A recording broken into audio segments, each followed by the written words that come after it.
Welcome back, everyone. Welcome back to our second broadcast of the night. We just wrapped up with the KSL, with the Korean StarCraft League, and now we are back with something a little bit different, something special, with the Grand Platypus Open number 98. We're almost at 100.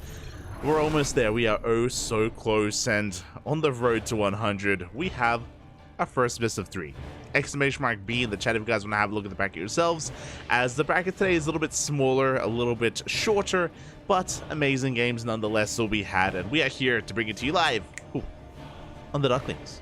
As spawning in the bottom right hand corner of Oceanborn, we have the blue Terran player from the land of China representing Mystery Gaming. It is Oriana. Spawning in the top left, we have his opponent. We have the pink Zerg player from land of Hong Kong representing Team Gosu. It is Cut. Two regulars of our weekly tournaments are going to be facing off here back to back. I am ready for it, and oh boy, we'll see how this does turn out. Again, a hatch first from our Zerg player. Should be going for a rack expand as well. Oriana has been on the rise. Again, leading into ESL Masters, we were hyping him up. I was excited for him, and he didn't do too badly. Didn't do too poorly at all in ESL Masters Asia. And now he is here continuing to compete, continuing to rock up here in these online weekly tournaments. Looking to have a deep run, looking to vie for that #1 spot, and I want to believe that he has it in him. I want to believe. Likewise, you have Kotz, more of a newer face to the scene. He is, of course, well, he has been competing in our events for a couple of weeks now, but still a relatively newer face here to the CranKy Ducklings, and I'm ready for more from at least what we've seen so far. Kotz seems to be a little bit more on the aggressive side of things, seems to thrive a lot more in the mid-game, and we'll see if that continues to be the case. I want to say last GBO we casted Kotz against Honmono. Honmono had a really strong time, had a really strong showing. But here against Oriana, we'll see. We'll see how they compare. Oh, he's under the sea. Ah. He's under the sea, Poppy. You love to see him. It's just very fitting here on Oceanborn. I appreciate it. Bam! Wait, no. Bam! Wait, where's the... There it is. I was just looking for the other logo. As the Reapers are going to be moving out across the map, getting some scouting information. We had an SCV scout as well from Oriana, just to make sure that everything was on the up and up. Did confirm that it was a hatch first, so should be feeling pretty safe and sound overall as the Reaper is making its way towards the bases. Lings are in a position, and yeah, so far the Reaper going to be dancing with said Lings. Going to be looking to delay the expansion to try to get a drone kill if possible. Third base is on the way from Cut, and we do pick off one Ling so far, but only one. Ling has fallen behind this, Cod taking his third base. And Oriana is going for a more economic opener here. Behind this is going for a third CC before Starport. Very economic from Oriana. Very straight up, very macro oriented. Again, wanting to get into the mid game in a good position. Meanwhile, likewise, Cod hasn't really shown any signs of aggression either. Just been droning, just keeping up with the Reaper, positioning the Reaper movement of Oriana. Has just been keeping up. Creep, of course, is being spread. Queen's on the way behind this. Ooh, interesting. I was curious what kind of variation of 3CC it was going to be from Oriana, and I have my answer. It is going to be a 3CC 2-1-1. Let's go. We're going to be getting into an initial racks. Going to be working towards a stim timing with a double drop with Medivacs. Now, there's a bit of a give and take here. Now, this opener that Oriana is going for means that we have a we don't really have too many Hellions to work with. We're going to be making, I believe, four Hellions. We have two more on the way, and then we go for an add-on swap. So we don't have that much really map control to work with. We don't have that much to really threaten Kot. So Kot, he's gonna be free to drone. He can defend with purely queens and a handful of lings, and he should be fine against these Hellions. And again, he should be able to just drone freely from here and get into a good economic position. That will change eventually, or as a ling does slip in. That will change once we get active with our medevacs, and there's that add-on swap. Again, only 4 Hellions here for the Terran player, as a ling does get in, gets a full scout of the main base, does see all the production as well as the factory and the starport as well from Oriana. So Cody's fully aware of what's going on, which means he knows he can drone. Ooh, I say he knows he can drone. This is an early lair. Very early. This is what, 4:20. I see what I said there. 4:15-ish lair timing, sub 4:20 seconds, sub 4 minutes 20. So very early on here. I mean, I guess not as early as otherwise we could have seen with like a Ling Queen Knight Soul in or something, but yeah, just something to bear in mind. I'm curious if this is meaningful, or if it's just a little bit earlier just to get secure bailing speed and a scout as well. Hellions going to be dipping forward, especially because typically, especially against a 2-1-1 variation, you want to be going for a faster Evo chamber, faster upgrade. Instead we're going double Evo chamber with delaying the bailing nest despite going for a much faster lair. Interesting. So it looks like this may just be for an overseer scout. Okay. Meanwhile, the queens are going to be keeping up here with the Hellions of his opponent. So far, so good. 4th base is on the way. We haven't lost any workers yet. We're fully saturated on 3 bases, taking our gases. We haven't taken the gases here at the natural base yet, but they are on the horizon. And now we see why we got a bit of an earlier lair. It is Hydra. It's Ling Hydra. Okay. We have 1-1 on the way. +1 range, not +1 melee. So we're just skipping Bailings entirely. Very Miyamika-esque. A very Miyamika-esque playstyle here. Not quite the same way that Miyamika would do it. He would go for an even faster Hydra timing, to be fair. But yeah, Hydra's nonetheless. So 1-1 Ling Hydra. It means that we're not going to have a lot of splash damage, unfortunately. We're going to be heavily reliant on those Hydras to do DPS. Meanwhile, here comes a double drop.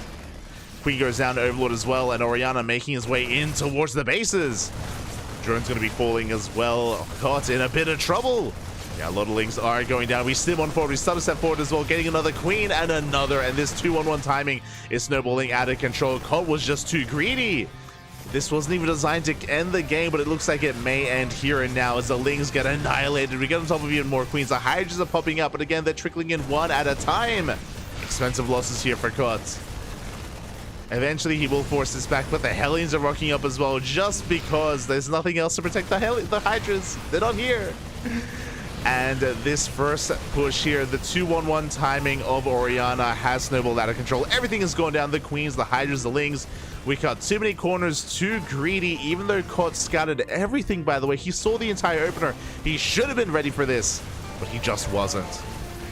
Timing was too crisp. The push has arrived. Behind this, we got a 3rd CC on the way, 2nd factory, gases, soon to be a 4th CC armory as well. Oriana is just working on the next step. Widow mines they have borrowed so far. Ooh, a bit of friendly fire, but there's one Widow mine shot left. Ooh. Shot goes off, and Cod does push back the army, but Oriana has done more than enough already. More than enough. And again, Cod, I mean, sure, he's getting into 1-1 upgrades, and sure, like, he's building up an army, but his economy is in shambles. His queen count is completely reset. There's one queen. One queen here for Klutz. I guess 2 queens even here on the right-hand side. And here comes another push. And again, like, it's just too much to handle. Too much to handle at this stage. Another Overlord is going to be falling. We're moving on forward here towards the 3rd base. Ay, ay, ay. We have a couple of links to respond. The mine! Mine shot goes off. And again, just not enough lings are available. Overseer goes down. Which means those Widow Mines are going to reset. Find another queen. We find another Hydra. Oh my god. And Oriana just doing a devastating amount of damage. Getting a couple more Hydras. Oh my god. There's only 2 Hydras left. Only 1 left. Soon to be none left. GG gets called, and with that, Oriana will take game number 1. GG. Oh, trying to cut corners, trying to rush into Hydras in his own way, and I mean, I appreciate the creativity of trying to go into Hydras and trying to make that work, but especially against a 2-1-1, like, you do need Ling Queen to defend. You need a Hyperfix set on Ling Queen, join up to 3-base saturation, that's fine, but it did feel like Kot was just being far too greedy. Despite scouting his opponent, again, he knew that that double jump was coming. He should have been aware of it, wasn't ready for it. GG. And with that, as game number 1 in the books, and we're getting ready for game number 2.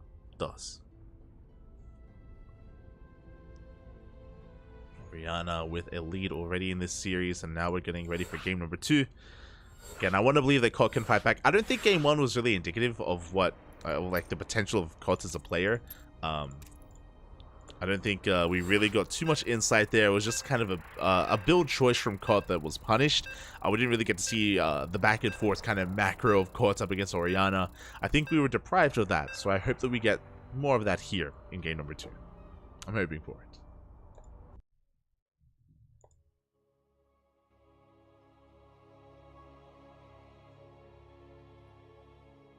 As we are getting into the rest of the series.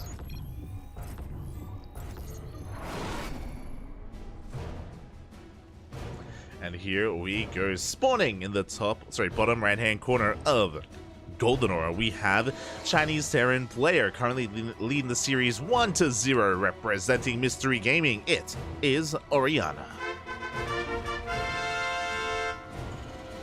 And spawning in the top left, we have as opponent, we have from the land of Hong Kong, the pink Zerg, representing Team Gosu. It is Kot.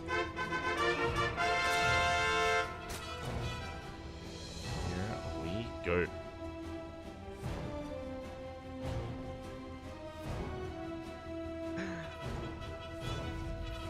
As we are settling into this, likewise, I was talking about how Kot didn't really get to show us too much of their play in that last game. We didn't really get to delve too much into Kot and Oriana and how they can compare in a straight-up game. Likewise, Oriana didn't really show off anything too fancy either. It was a straight-up like macro opener out of Oriana. The double drop was just designed to apply some pressure more than anything, so we have yet to see his final form, is what I'm saying, and I'm a little bit concerned here for Kot. Oriana should be going for another standard opener. I wouldn't be surprised if he goes for a 3rd CC based opener once again, something economic. And my eyes are on Kot to see what the hell happens next. Do we go into another fast lair, or do we do something a little bit more standard? I'm hoping for something more standard. I hope so anyway.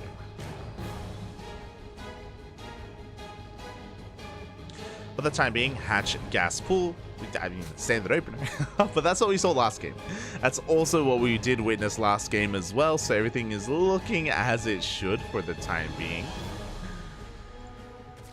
Everything is on the up and up. SCV Scout's going to be coming in, just like the previous game. Going to be confirming the timing of this hatchery. Does see it's already done. And with that, Oriana, he's racing back home with that SCV. Now switching out, tagging out with the Reaper. He's where it was a hatch first, and now he can dance with the lings, with the queens, with the drones of Kot. He just wants to dance, Pop. He just wants to dance. We'll see if he can.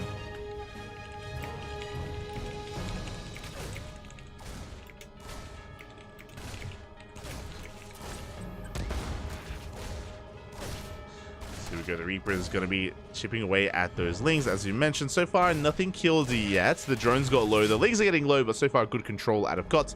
He's able to preserve his army, and there it is. That's a Roach Warren.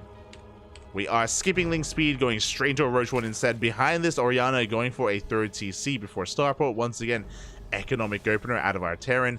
A far more aggressive build this time from Kot. And this is the Kot that I know and love. The more aggressive Kot instead. The more aggressive pink Zerg. He's all about putting the pressure on. He's all about trying to shut down the Terran before they can really get going. Oh. Queen is in position. This is a little bit suspect for such a setup to actually be here in the main base. So Oriana, I'm sure he's aware that something is wrong. He's checking the 3rd base location. God damn. Oriana, he's a bit of a diva enjoyer. He checks the 3rd base location, sees the lack of 3rd, he's going to rotate around.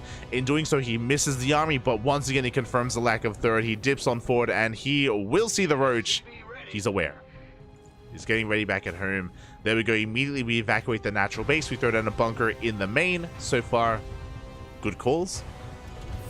Going for an auto swap. Oh, it's a 3CC 1-1-1. We're going straight for the Banshees. And the roaches are soon to arrive. Now, how much did we commit here? It's going to be 9 roaches in total. We have a Ravager on the way, so 10 roaches, couple of lings, and we take control of the natural. Again, Oriana, he can't really do anything about this, but he's minimizing his losses. He does save all of his SCVs. What do I... Up! Oh my god, barely does borrow. Big connection. Takes down the lings. Big blow to the roaches as well. Additional roaches have arrived. And again, Oriana has to kind of give up on this position. Another mine shot. Another good mine shot goes off on the army. Behind this, COD is droning. He's taking his 3rd base. He's, again, transitioning out of this. The Banshee has arrived. And now with the Banshee, we can focus down everything. These roaches are so battered, so bruised. We dive into the mineral line. Focus down one of those Hellions. Good bile as well. SCVs are going down, forcing this around. A good trade here for COTS, just getting as much economic damage as possible. Another big bile. 11, 12 SCVs. 12 SCV kills, but now it's Oriana's turn. Now Oriana, he has a 2nd Banshee on the way. Cloak as well is going to be moving out. COT is aware of the Banshee, so there we go. Spores are on the way. Queens, Spores, Lair, we need to prepare. COT needs to get ready for the counterattack. He's ahead in the economy. I mean, he's up to 41 drones. That's a lot of drones, Bobby. It's a lot of workers available here for COT. He's even getting a Spore in between his bases just to be safe. You love to see it. And all he has to do is secure his position. Meanwhile, the pressure is on Oriana. And here we go. Banshees are moving out. We have 2 Banshees towards the left-hand side. We have the Hellions on the right. And we're going to be threatening a dive. Do we have any lings? No lings. Only queens, which means the Hellions, they can actually ignore the queens and go straight to the main base. Likewise, the Banshees have arrived. They're going to be, forcing the queens out of position, dragging them over towards that 3rd base. And now here come the Hellions. And there's no lings. There's no lings to support. We've been droning too much. We were too greedy. Not again. Cutting some corners here. 7 drones go down. We go into the main as well. And 7 was just to begin with because so many more are being roasted. Again, it was just far too greedy here from COD. He had no lings, no roaches to defend, only queens. And that is 15 drones going down. Ay, ay, ay. It's an entire mineral line. And just like that, in one fell swoop, Oriana's ahead economic. The worker counts are the same, which means Oriana's ahead because, mate, we got mules. We have mules on top of just the SCVs. Oriana does more than enough. On top of that, he has a 3rd CC, of course. So he's got an additional mule. He has a triple SCV production. Oriana, he is in this. Oh. Banshee does finally go down. Now we do manage to clean that up at least. And COD is going to try and stabilize here on a 3-base economy. 4th hatcheries on the way, 1-1. So with these 1-1 upgrades, looks like COD is going for a Roach Ravager composition, making use of his Roach Warren.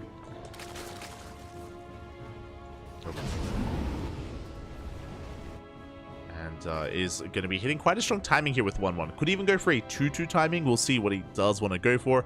But as he's preparing himself, the drops, they continue. We have a double drop moving out here from Oriana. Not too many Marines, as it's not a full double drop. But regardless, this is going to be hitting with Stim, and we could even try to force a cancel. There are roaches in position, so we should be able to save the space. Oh, it's getting low, though. It is getting low. The hatchery will survive. Trade out with some Marines.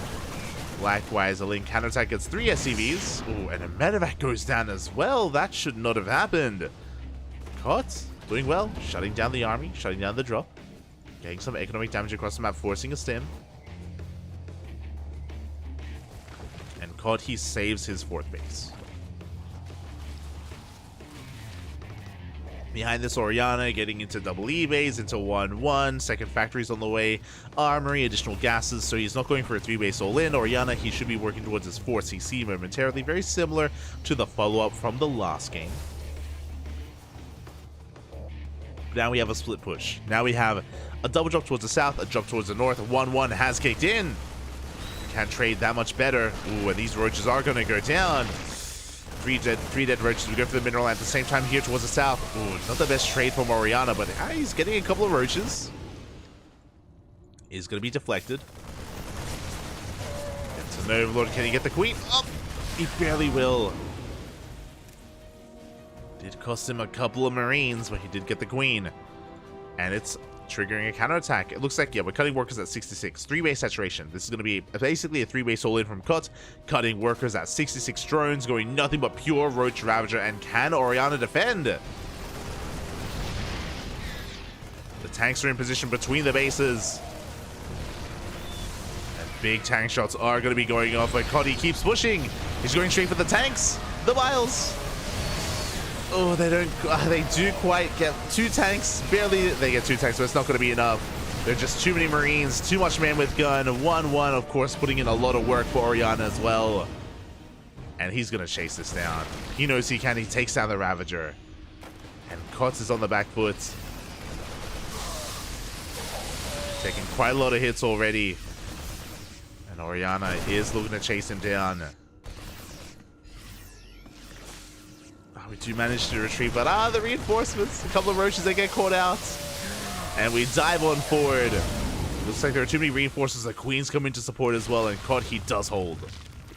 It's getting into 2-2. Infestation pit for, I imagine, infestors, and then hive tech afterwards. Droning up, saturating our 4th base. Cod, he's keeping up economically, or at least attempting to keep up. Likewise, Oriana, again, it wasn't an all-in. He's got his 4CC soon to be taken on location. Still has to be morphed into an orbital, as roaches have arrived. And they're getting a couple of SCVs. 2 SCVs go down. Blur not quite done. And interesting, with that hive tech, we are not going to be committing with pure Roach Ravager. We have the Hydra Den on the way, eventually Lurker tech as well. The Lunkers, papi, they're on the horizon. Cod going for a split push, trying to distract his opponent. The tanks, they should be able to hold on. Can we force some friendly fire? Oh, just kill the tanks entirely. 1 tank goes down. The 2nd tank is barely going to go down as well. Big pickups here from Cod, getting 2 tanks. For a handful of roaches. Very nice trades. Very nice trade. So Oriana is going to keep on pushing. He's been building himself up. 2-2 has kicked in for the Terran. Lurker Den is on the way, but without the Lurker Den, what can we really do? Fungal goes off but doesn't connect. It does graze the army, getting a couple of Marines, getting a Marauder, but that is not it. That is not enough. Tanks are sieging. We only have 3 Ravagers, only 3 Vials. Vials are going to attempt to be connecting here, but alas, there's just too much of a Bio army. The Roach Ravager doesn't trade well. GG gets called, and Oriana will take the series 2-0, advancing on to the next round. GG. GG, well played. A solid performance here from Oriana. Again, nothing too fancy, just good scouting, good reactions, good execution, really solid play.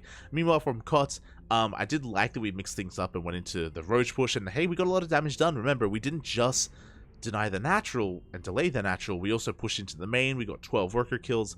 Unfortunately, we just didn't have enough to defend against the Hellion counterattack. Well, I should say the Hellion and Banshee counterattack. We saw 15 drones go down, and in that moment, Oriana took a lead. He took a lead economically, any kind of advantage that Koch once had wasn't really there anymore. And yeah, that was a brutal moment for our Zerg player. And with that, we are going to be following Oriana into his next series. Here we go.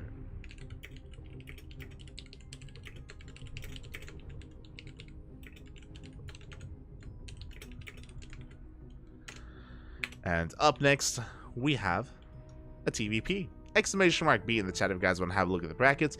I mentioned before, but unfortunately today the bracket is a little bit smaller. Fun fact, usually we wouldn't run the tournament if we only had 4 players. We have 4 players in total.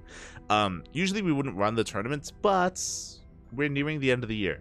And Kura and I, we made the decision we may have less than the minimum requirement amount of players for us to usually run our tournaments, but you know, it's almost the end of the year. It's almost the end of 2023, so we may as well make the most of it and just run our tournaments anyway. Like we've actually run GPO before with only 2 players. I remember that a couple of years ago. It was Demi and Justice Simon. Demi and Justice Simon. We just made it like a best of 7 between them because they were the only players that were available. So likewise, you know, we're happy to just run this as well. Again, best of 3 lower bracket matches and a best of 5 grand finals as well. So yeah, big shout out to the players that actually showed up today. Nice, Oriana, you, and Kots. We do appreciate it. When it comes to the future of our tournaments, we'll see. Obviously, Sparkling Tuna Cup is like the most successful, but that's because it's open to all regions. And the goal of GPO and the goal of Tenacious Turtle Tussle, these 2 tournaments, they're designed to support these smaller regions like the Americas and like Southeast Asia. But if the interest isn't there from the players, then starting next year we may revise things and we may change things as well. That's a big possibility when it comes to what we want to continue to run and what we don't. Again, Sparkling Tuna Cup is most likely still going to continue because again we get a lot more signups for that. But for GPO and for our Tenacious Turtle Tussle, I know that they have been struggling a lot more. They've been struggling a lot more when it comes to player participation, and we'll see what we do. We'll see if we can change anything or if we can adjust anything. And how we modify things moving into the next year, into the new year, into 2024. But you know, there's still a month left. There's still we don't have to worry about that yet. But that's when changes will most likely come. You know, for now we want to finish the year with all of our tournaments strong. Finish the year. But yeah, with our 4 players, we have Nice taking down Yu 2-0. Yu, that's the Australian Protoss player. So Nice has advanced on. And Nice is going to be facing off against Oriana in the next round. Again, Nice, he is a GPO champion. He's coming in as the favored player. Can Nice be stopped? Oh boy. That is what we are here to determine.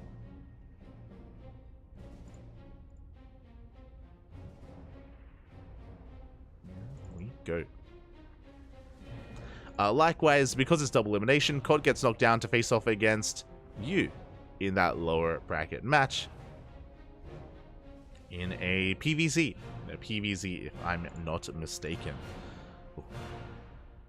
So there we go. Likewise, our predictions, true. I will get predictions ready. Get them ready.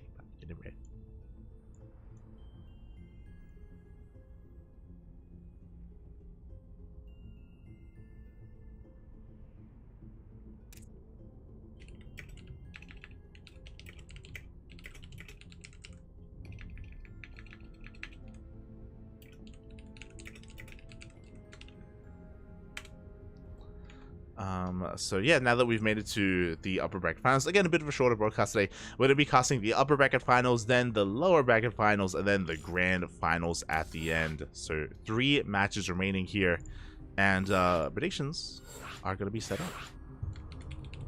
Oh, hold on. Just need to make sure everything is correct.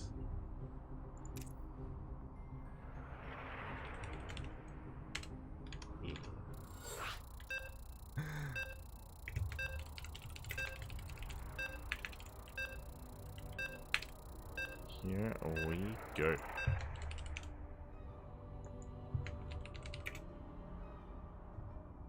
You can hear the beeps. Vetoes are done. The lobby has been made. And game 1 is going to be taking place on Equilibrium. Huh, let's go. And if you're in the chat, predictions are going to be open for a couple of minutes. So place your bets on how you think this best of 3 is going to go. As spawning in the top left-hand corner of Equilibrium, we have the Taiwanese Protoss player, the red Protoss, representing Starlight Twinkle. It is Nice.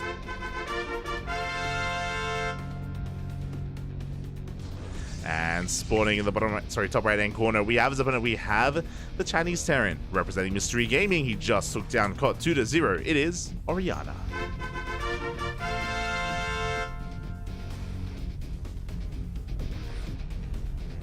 Go.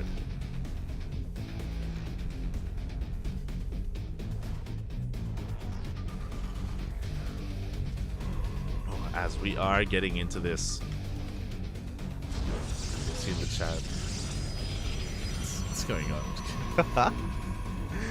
We are getting into this again. Should be getting into some standard openers. The map itself is going to be an interesting one. We're loading into Equilibrium, of course, a bit of a more macro-oriented map. A lot of bases to be taken.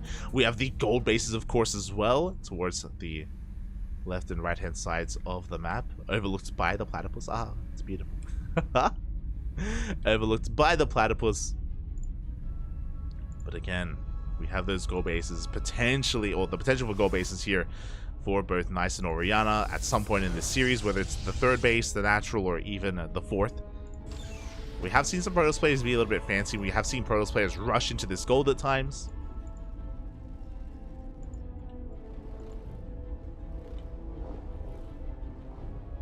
As Oriana is going for his SCV Scout, going for an economic opener, single gas geyser, so a Rax expand.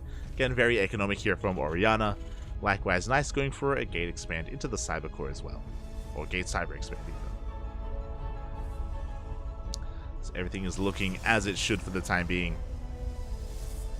Really, my eyes are on Nice to see what kind of what kind of tech path he goes for, whether it's a Twilight Council, a Robo, or a Stargate. There's a lot available here for Nice. Likewise, Oriana, he's scouting just to make sure everything's on the up and up. And we have our tech of choice. Oh, it's going to be a Twilight Council. Okay. Twilight Council opening here from our Protoss player. Now, whether this is going to be for Blink or not, yet to be determined. If this was any other Protoss, I would say, oh yeah, Blink is on the way. But Nice has been known to spice it up a little bit. And we have seen him rush into something crazy like Glaive Adepts against Terran and make it work, actually. I'm hoping he doesn't do it this time, but we'll see. We shall see. I see this. Hello, hello, go Joey. Hello. It's okay, man. It's okay. All good. So it is. We have Blink on the horizon here for Nice, as to be expected. It's going to be a standard Blink opener here. We'll see how many gateways. For the time being, we have a second gateway on the way, so it's going to be 2-gate Blink into a third, unless we double down and throw down additional gateways instead. We'll see how aggressive Nice wants to be. Meanwhile, Reaper gets across. Adept gets across the map. It doesn't get too much done though. No kills on the Adept. We do disrupt the economy for a moment, but only for a moment, as Oriana is able to regain control of his natural, getting back into mining, and is going to be moving out across the map. The goal here, he needs to figure out how many gateways, whether it's 2, 3, or 4. Depending on how many gateways there are, that does dictate how aggressive Nice wants to be. As the Adept is going to be shading back home. The wall, not quite a wall, we just run past the army. We confirm 1 gateway and a Robo here on the low ground. We get into the natural base, we're getting some probe kills. 2 workers going to be going down. 2 workers, we don't get a full scout of the main, but for the most part we have confirmed just the lack of production or the lack of aggression from Nice. Oriana should be feeling pretty safe and sound, especially with this Widowmine drop coming in. Meanwhile, from the side of Nice, we should be seeing a 3rd Nexus soon. We could go into a robotics bay, then a Nexus, and there it is. There's the bay, into the 3rd base. So he's being a little bit more safer here, just getting into his tech of choice first before expanding. And that 3rd should be here at the linear location. He's not rushing into the gold. He's not that crazy, not that wild, not yet at least. As the 3rd base setup is upon us. Meanwhile, now we know what Nice is up to. Basically, 2-gate Blink into Colossus production into a 3rd base. Meanwhile, Oriana back at home getting into his 3-1-1 setup. Nothing too crazy. He did delay his additional Raxes here in favor of the Starport production, in favor of this drop. Getting into a Raven. There is no interference matrix, so he didn't invest in that upgrade. The Raven is only here for detection, auto turrets, and the anti-armor missile. So a little bit more limited in what it can do to support. But we're just playing it safe. Like, again, if there was a DT opener, then we would have detection for DTs. Now we can move out to harass. Likewise, the Widowmine job is still lying in wait, looking to dive into the main, but Nice is in position. And 3rd base halfway done. Colossus production well underway. And I do appreciate that Nice is being active. Is going to move out with some Stalkers, looking to contain his opponent. Again, shouldn't be looking to push in. Just contain and just, you know, keep an eye on what Oriana is up to. Has to be poking in. Has to be careful not to lose any hull damage on these Stalkers. Behind this, third CC is on the way. Oriana not going for a two-base all-in. A relatively faster third base from him as well. So, yeah, just thinking about getting further ahead or thinking about the mid-game even.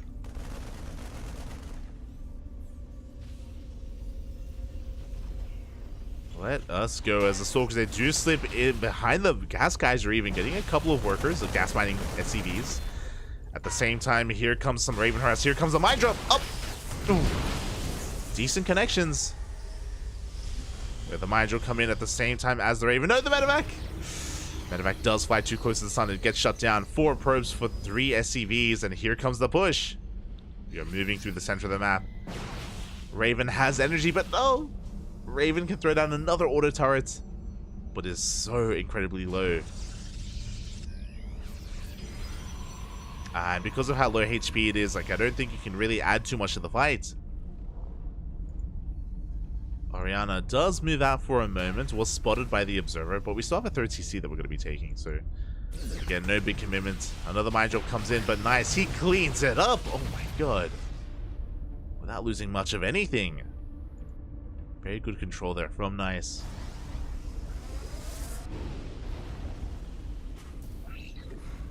Oriana going to be expanding. Taking his third base. Nice does confirm the third on the way. And he also saw the double drop. So he should be getting in position. There we go. The Colossi are fanning out. We got 3 of them here on the front lines. War Prism on the way to juggle. Gateway Explosion, going to be 8 gates in total. And we haven't taken gases here at the third. Charge is done, so we're going for a more charge or heavy composition. Ooh, no upgrades though. But charge has completed. We scan ahead of time, we see the Colossus army. Oriana backs off. Understandable. Sees the army, wants none of it for now, is going to retreat.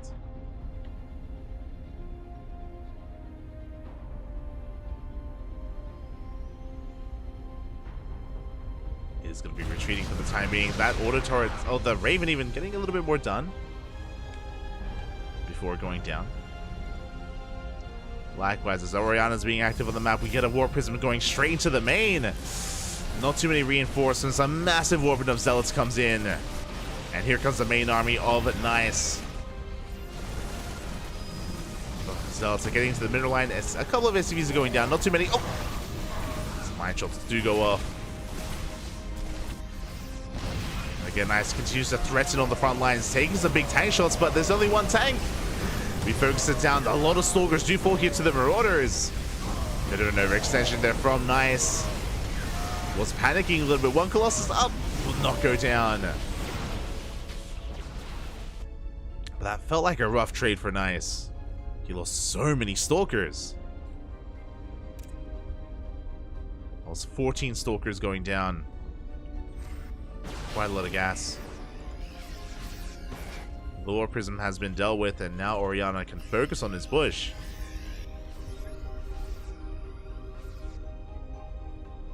Focus on his main push. Behind this, Nice still hasn't taken additional gases, but he is going into a second robo, into disruptor production. He lost a lot of Stalkers in the process, and he's probably not going to be remaking them. He does have to rely on Zealot Warpins alongside those disruptors.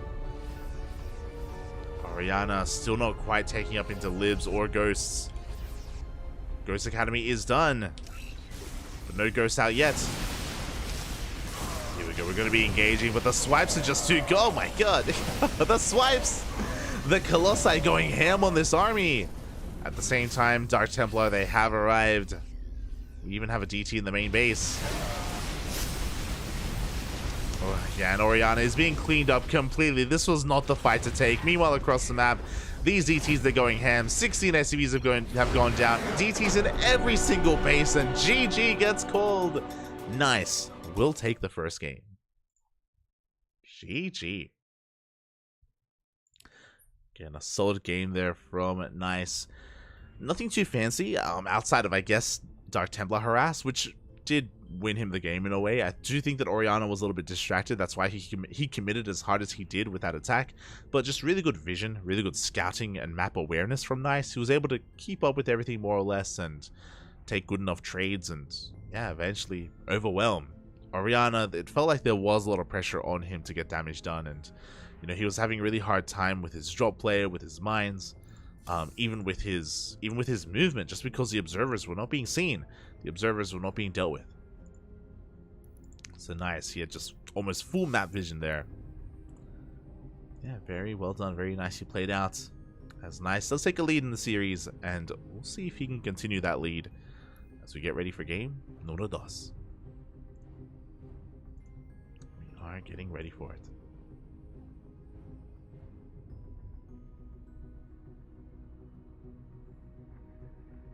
See, bag goes my What emote is that? It looks so my god. Always keen to support the region, Bob. It's our region. Thank you, Senor Bag of Smiles. Thank you. As we're getting into that second game, looks like it's going to be on hard lead. Ooh, a bit of a smaller map. Not a bad map to go for something like an all-in. Not a bad map to pull the boys. I'm looking at you, Oriana. I'm looking. I'm ready for it.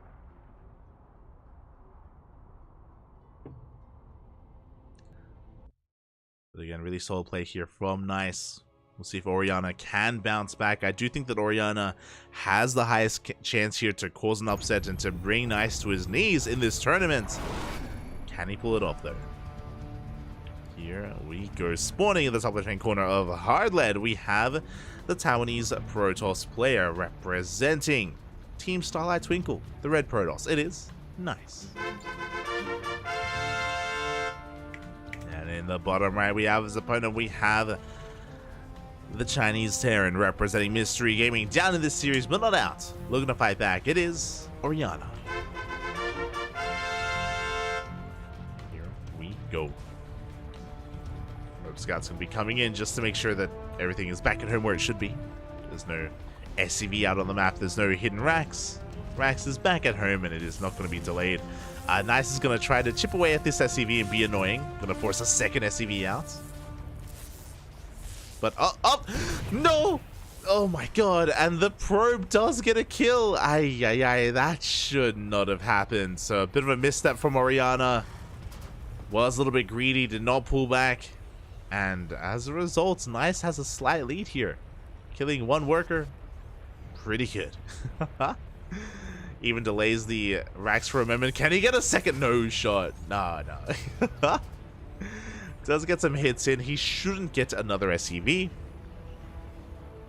This should not happen, but just because it shouldn't happen doesn't mean it won't. So we'll keep an eye on him. Shields have been regenerated. Going for a gas steal. Nice. He's having fun, Bob. He's having fun. Goes for the gas steal. Gets the hell out of there with that probe. And it is a single gas opener, so Oriana should be going for a Rax expand. And we do have the expansion, but on the high ground, so very safe play here from Oriana. This does mean that Oriana's economy is going to be a little bit delayed because he doesn't get the CC on the low ground, where it otherwise should be. So just very safe play here. He's a little bit afraid and concerned that his opponent was going to go for like a Zealot first into an Adept. And just send units across the map and delay the CC, like we've seen that happen before. So Oriana just playing it out safe here after a rough start. He doesn't want to get done dirty.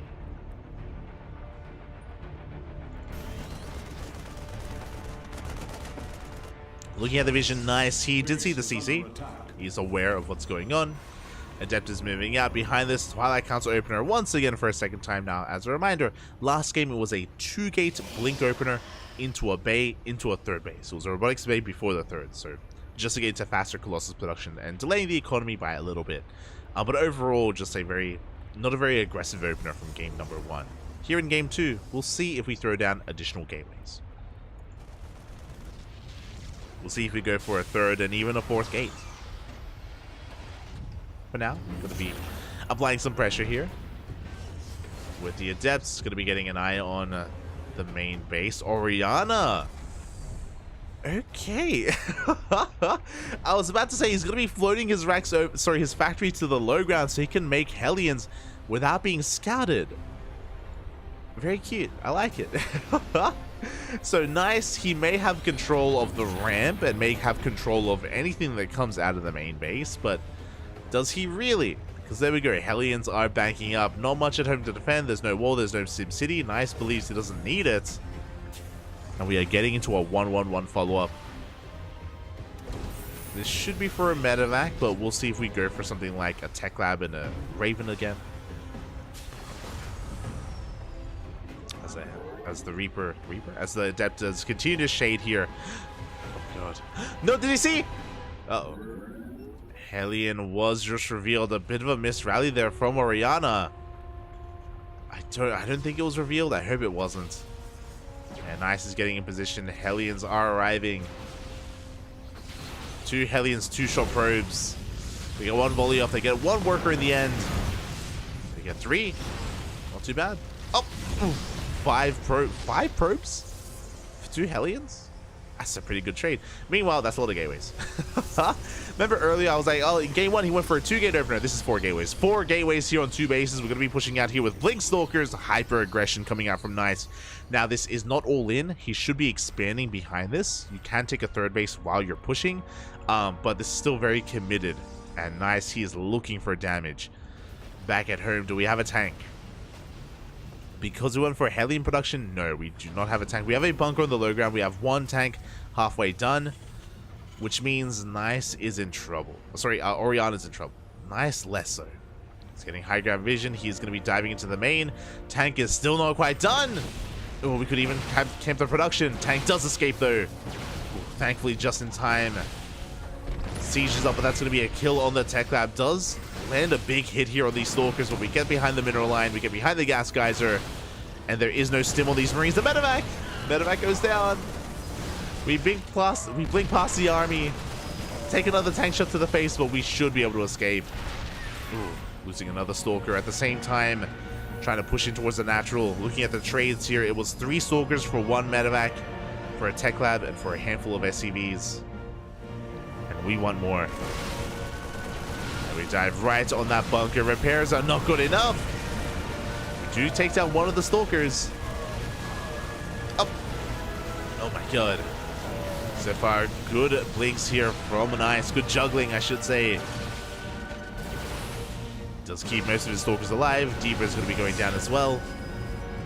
And there's that 3rd that we were talking about. Again, not all in from Nice. Just needs to trade well, and he has been. We do now have a 2nd tank, but we can blink back into the main again. And this tank doesn't cover everything. Oh! Nice snipe on the Observer. Very nice. Oh my god, we just dive on the tank! Oh, we get the tank. We get the Raven as well. Ay, ay, ay. Bold move here, losing a couple of Stalkers in the process. But getting the tank and the Raven, pretty worthwhile trades. Very high value. Nice is going to back off, rotate back around. Heading back towards the main. That tank looking a bit exposed. Do we go for it? We're going for the add-ons. Do deny combat shields. Stim is still in the way. Thankfully, Stim is still in the way. As Nice is going to be rotating around behind the middle line, getting more SCVs. Shouldn't be getting much else, though. Oh my god. As we dive into the natural base, getting a couple more workers. Only 2 SCVs have gone down. Now 3. But not too much. As Oriana has deflected this. He has survived. But what does he have left is the problem. He's stuck on 2 bases. 3rd CC is on the way. Looking at the tank count, we have 2 tanks with the main army. We lost the Raven earlier. We lost the medevac earlier. We don't have any medevacs at all, actually, as we still have an add-on on the way on that starport because we got sniped earlier. Like, so many add-ons went down. Oriana, he may have a decent ground army, but he can't move out. Not like this. Back at home, Nice, he's just probing. Just chilling, probing, building up his production, getting up to 8 gateways. Charge on the way. Forge as well, so we're going for a Swarm Toss style. Mass gateway units.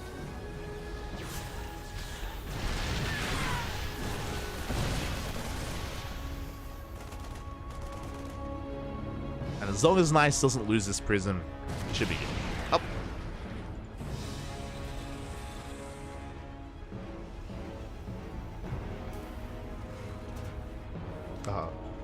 Quack. So Igor in the chat. Quack, puppy, quack. As Oriana is going to be finally breaking free. Now with Medivacs, we can stim a little bit more freely. We can actually break free. We can go and we can push out. And this is a pretty terrifying army, actually. How much do we have? We have 9 Marauders, 2 tanks. Stim is done. Combat shields as well. But he's running into Zealots. Oh my god, he's caught on siege. Not like this. The tanks are being focused down one after the other. Big mine shots. But Nice, he catches the army. 1 tank survives in the medevac. Will make it back home, but Nice shot him down. And behind this, Nice getting a 4th base, working on +1. Oriana stuck at home. He just wants to break free. Just wants to move out. 3rd base is being taken at the same time. Prism into the main. There's not much here to defend. Oriana was thinking about moving out, but he does come back home. Yeah, Zealots are wreaking havoc. At the same time, the main army pushing on forward as well. We want that tank. Can we get it? Can we get the tank? Oh, we barely don't. The tank survives. Zealots get cleaned up. Not too bad here from Oriana. You can definitely argue that Nice is maybe being a little bit too wasteful.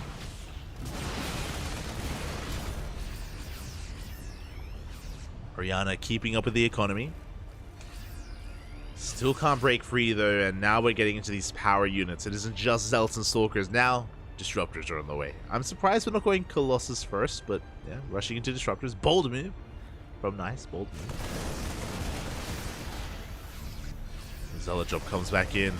Up! Prism will barely make it out. Zealot run-bys are being sent out all over the place. We have Zealots on the right, we have Zealots on the left, we have Zealots in the Prism to go into the main.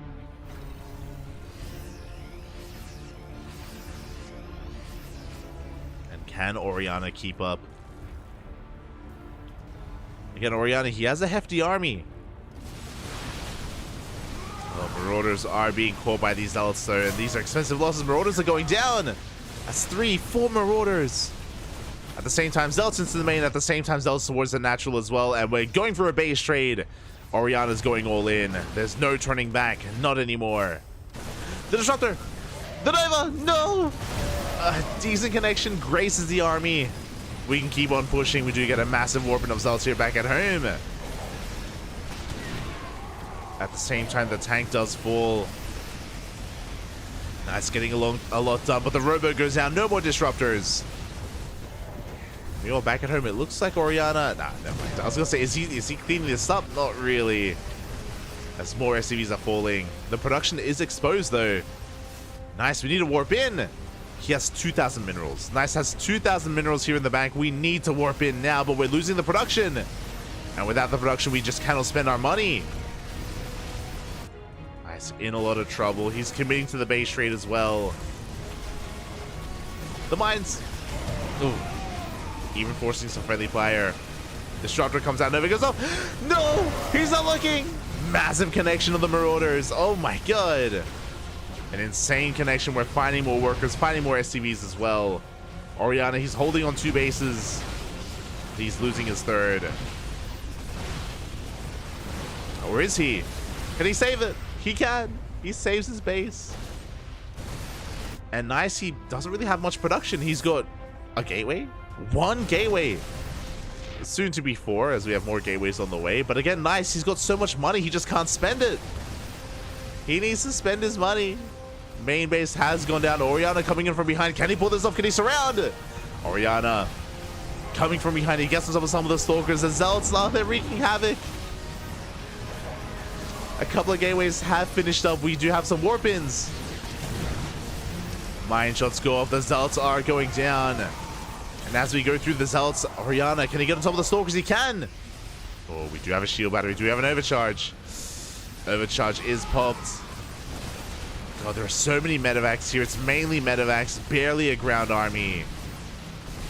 Oriana, again, he's up in army supply, but the supply does lie. Because a lot of that supply is in medevac speed. Are we really pausing right? Okay, he's asking something. What's he asking? Or is he asking about the game even? Oh, that'd be interesting. Hold on, I need to translate.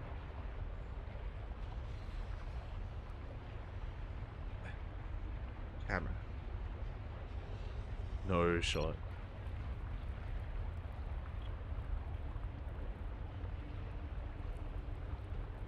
Oh.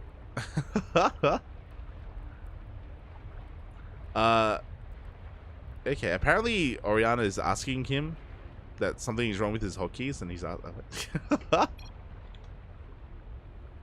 If we have any translations in the chat, we would appreciate it. But it looks like he had some hotkey issues, and he was asking Nice how to solve it. From my understanding, from my Google Translate understanding, that's what was being said. Game resumed. And we're getting back into this. Again, the soup does lie. You can see Oriana, he's got 38 supply to the 19, but a lot of the supply is medevacs. Most of the supply is medevacs here for Oriana, so he is down to 4 Marauders and 4 Marines. This is the army. Ay, ay, ay. And he almost pulled it off. He almost was able to pull off an insane upset here. But alas. Barely could not. We're going to keep on pushing, Pat. It's all or nothing here for Oriana. Here we go. Medevacs, they are being focused now, one after the other. Marauders as well. We have a large enough army. We have rebuilt our production. We have gateways. That's all that does matter. Oriana, he's down to 5 Marines left. We blink into the main. And Oriana, he hasn't seen the base. I mean, he saw the shield battery. He saw the overcharge. He knows that there's a base there. He's racing back home. There's a couple of units left. But here comes Nice. He's had enough defending. Moving out once again with a decent army. That's a lot of Marauders. Oh my god, how many Marauders have we made? Jesus. The Zealots trickle in. Nice, throwing away some units, but he takes down the mineral line as well. We're stimming on forward. Trying to deal with these Zealots. Again, we have a decent ground army now.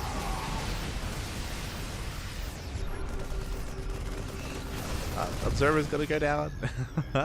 Oriana gets knocked down to 2 bases, gets knocked down to 18 SCVs. Meanwhile, Nice is on 50 workers back at home.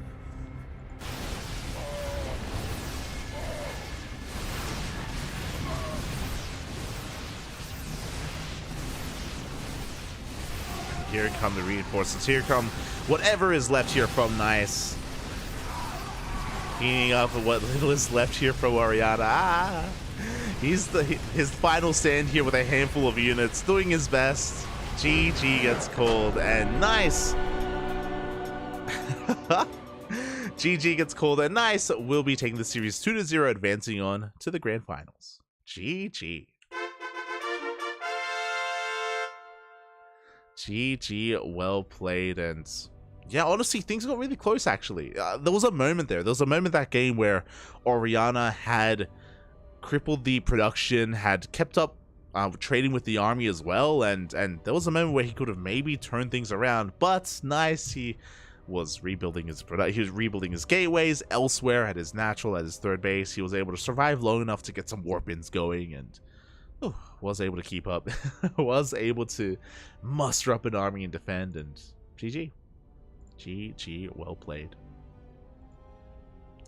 Congratulations to Nice as he advances on to the grand finals. Meanwhile, we have our lower match still ongoing. Exclamation mark B in the chat. You guys want to have a look at the brackets? Things are still ongoing here. We have you versus Kot, currently mid-series. Winner goes up against Oriana. Winner of that goes up against Nice. Again, I'm not entirely sure the current scoreline between Kot and you. Oh, actually, I can check. Okay, it looks like, oh my, they were in a 30-minute game. It was a 27-minute macro game, and Kot did win game number 1. And they're currently in game 2, with Kot having a 1-0 lead. Okay.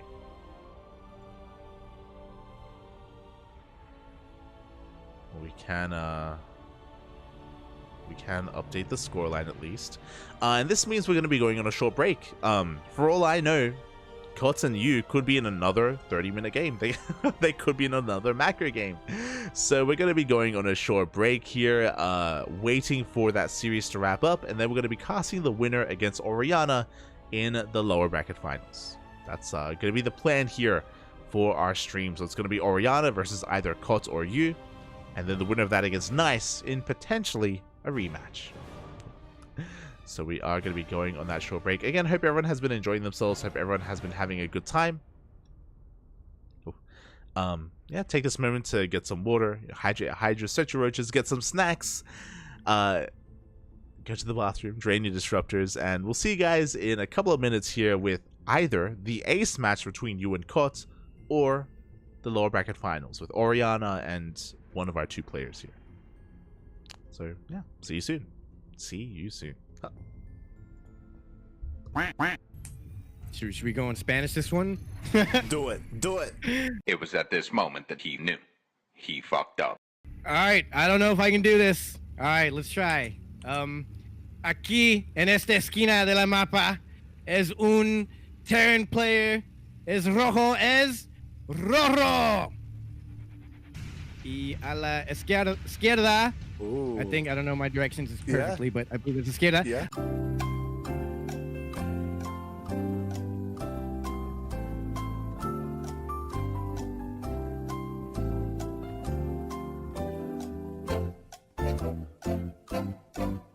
A la izquierda, este jugador es verde y es un Terran y es el final map.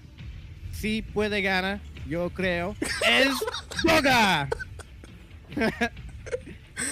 ¿Y juntos qué son? Y juntos son los antimancos. We did it. That was better than what I could have done. It was better than what I expected. En el en el derecho.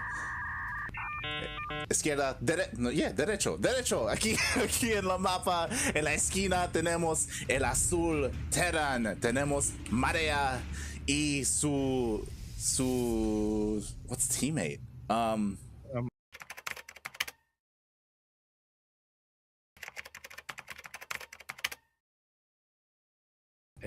Su compadre, su amigo, su enamorada, no sé qué es, pero aquí tenemos el Protoss, es azul, es Derki, y juntos son el equipo, los lamas. Los llamas. How do you say llama in Spanish?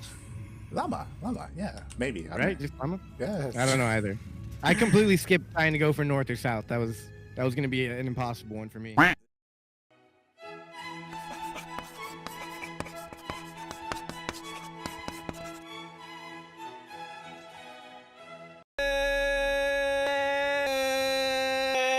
And coming alive from the Plaga de Cuto Beach on the Isles of Pine, from the Lagoy part of Bintan Island, from Karagandi in Kazakhstan.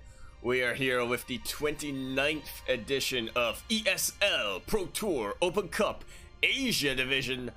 I am your host, Yaku of the Zaku, and with me today I have La Pastora, que es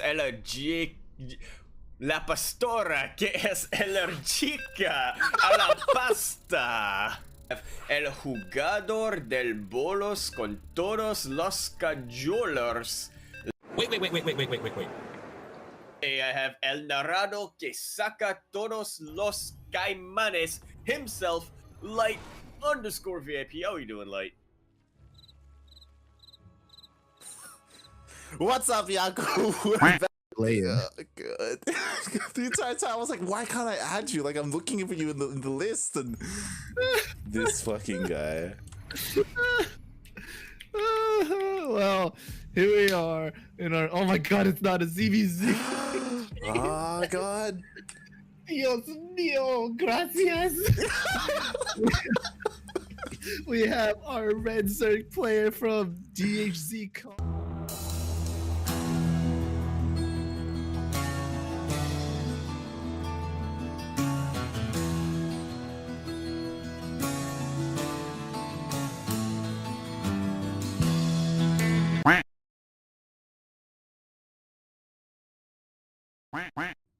And again, for those wondering who may be tuning in for the first time and aren't too familiar with these players, Shelby, he is a pretty good Peruvian player. He's a streamer as well. He's streaming his POV. Dios mío, Dios mío, Dios mío.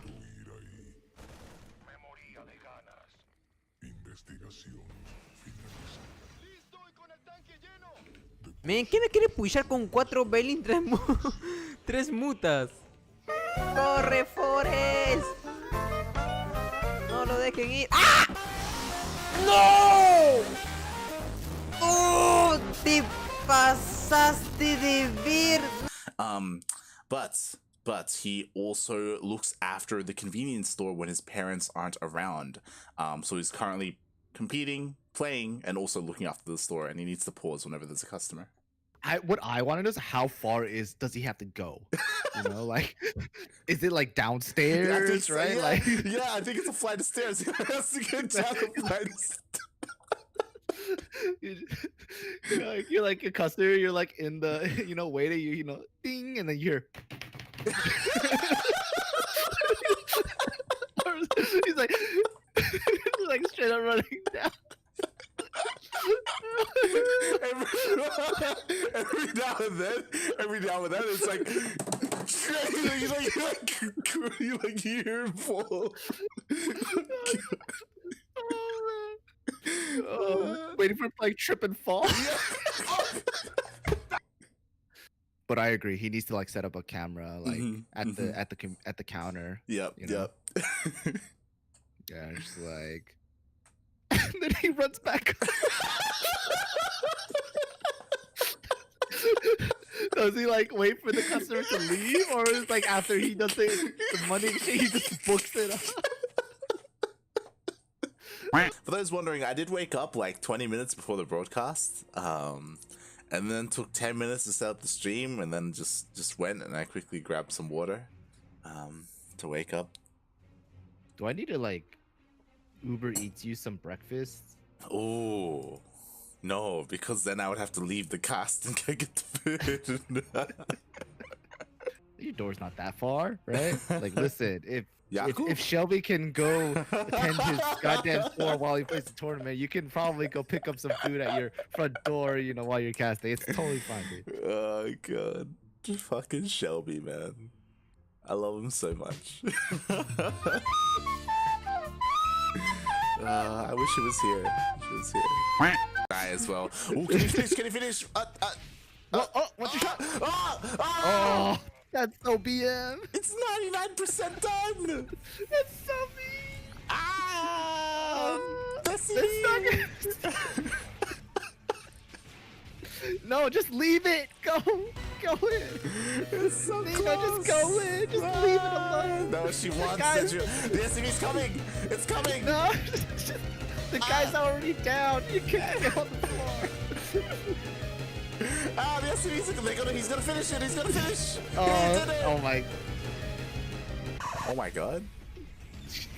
Right? Oh my god. It's alive. He saved it. Okay, question. Did he spend more minerals sending SCVs down to fix it and repair, or could he have saved money if he just canceled and remade? Yes. Nah, he would have saved money if he just canceled and remade.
And welcome back, everyone. Welcome back. Ooh, I apologize for the extended break, but we have our players, we have our results, and my condolences to the player you, the Australian Protoss, did go down 2-0 versus COTS, but did put up a fight, did have a long, drawn-out best-of-3 series with COTS, and now we have a rematch. Potentially the first of many.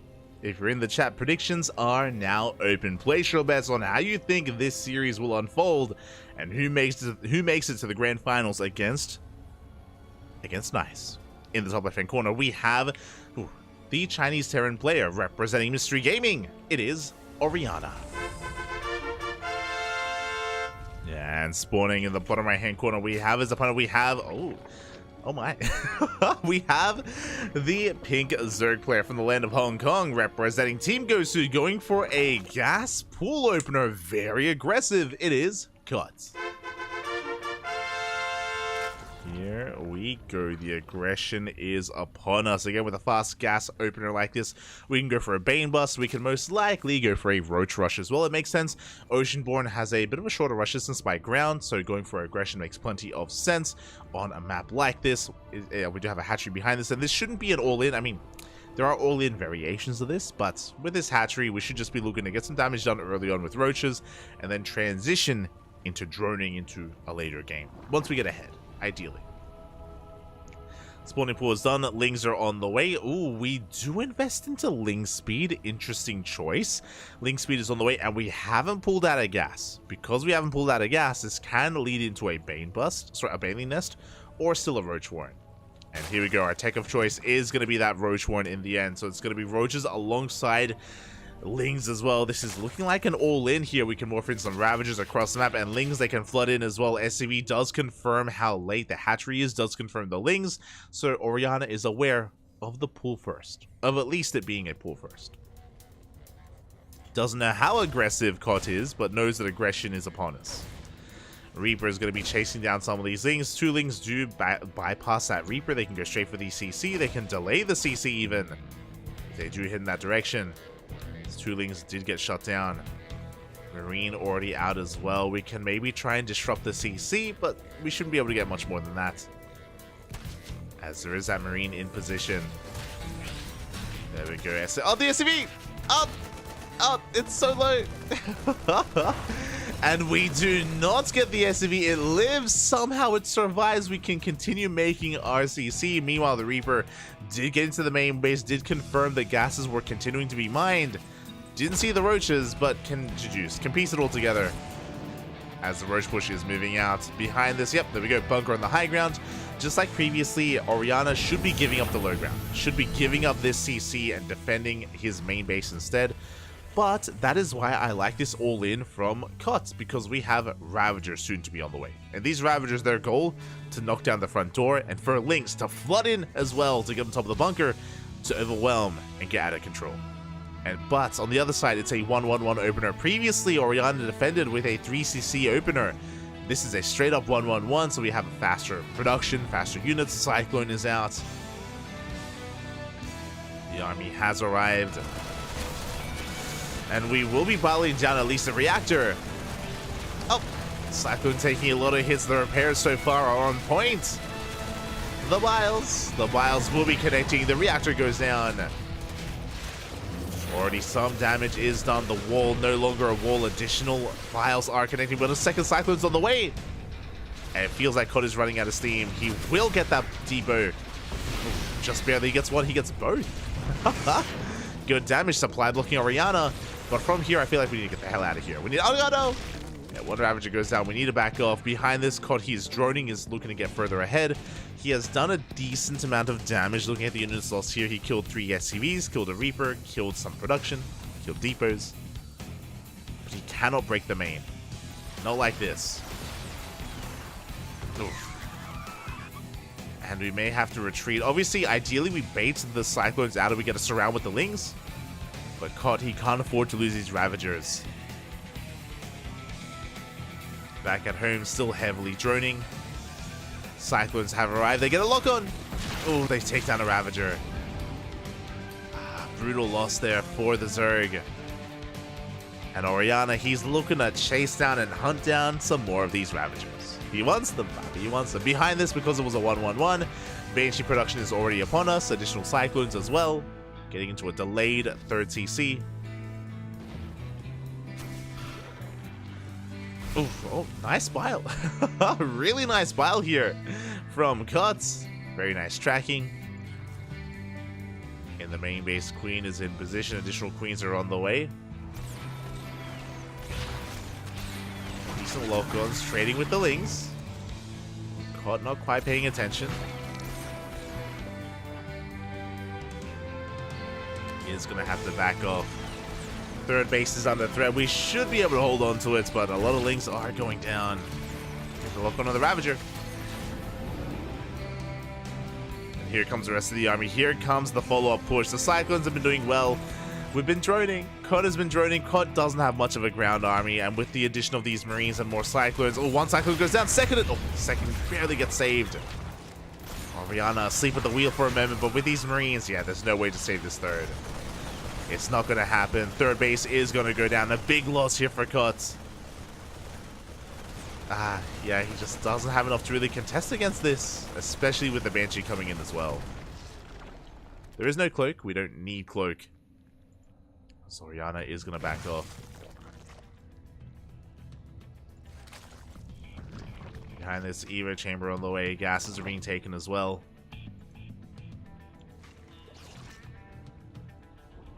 Cod's still just trying to recover economically. Going for the lair. This should be for Roach speed. Should be for, again, just an additional Roach play. Back at home, Oriana just stabilizing here. Getting up to additional tank production. Marines, Cyclones. Stim on the way. Oriana's in a good position. Essentially, Oriana, he's ahead economically, especially upon killing this 3rd base. Like, Oriana, he's got 3 CCs, triple mule production. He is ahead in the worker count, and that will soon be reflected in the army count as well. Basically, there is a lot of pressure on Koch right now to do some counter damage. So far, so good. Queens, they keep up, they deflect the Banshees. 1-1 upgrade soon to be on the way.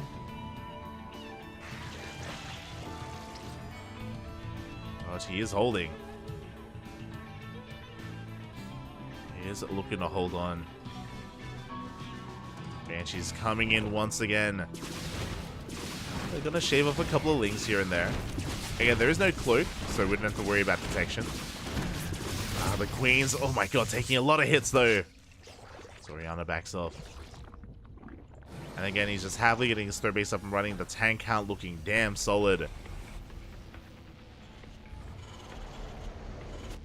And eventually, Oriana is going to push. Now, when the push does occur, there is a world, especially if the creep is towards the halfway mark, then maybe we can engage ahead of time. We can try to catch the army unsieged and have a better engagement, have a better position. There is potential with a Roach Ravager based composition. Like, these biles, they provide a lot of, again, potential with what you can achieve with an engagement.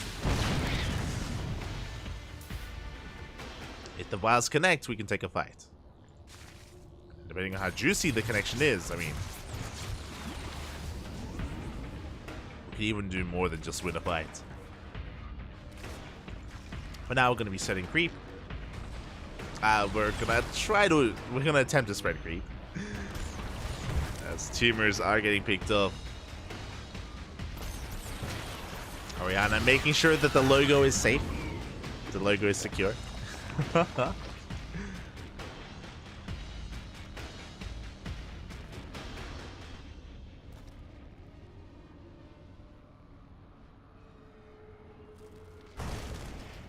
As here we go, we've been building up towards this massive timing here. How many tanks do we have? We have 4 tanks.